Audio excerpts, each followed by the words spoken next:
What's up mga ka-lifestyle, magandang araw sa ating lahat. So for today's video mga ka-lifestyle, magbibigay na naman tayo ng ating sariling opinion sa kumakalat na chismis, kumakalat na balita against sa dalawang Cruz brothers na si Wamos at saka si Awet, no?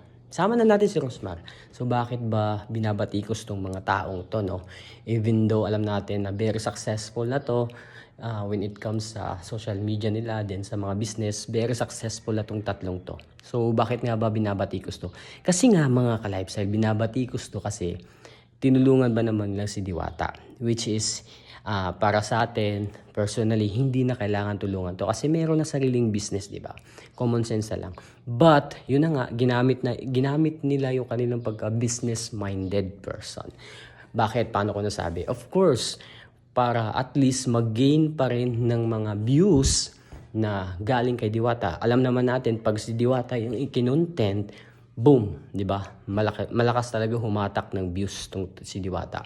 That's why hindi na nila iniisip kung gaano kalaki yung bibigay nila, as long as yun may bigay nila, then mabidyohan. Yun talaga yung pinaka-importante para sa kanila. Para at least kahit papano, mabawi nila yung binigay nilang pera or tulong kay Diwata, no?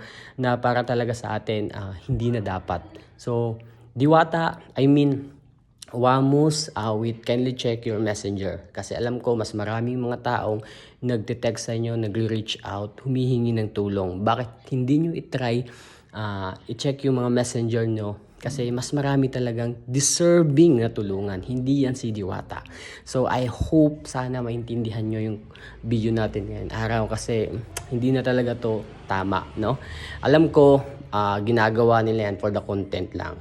Pero for the sake na mas tulungan pa nila lalo yung hindi naman talaga nangangailangan, medyo katarantaduhan na, no? Alam ko napakaraming mas deserving tulungan.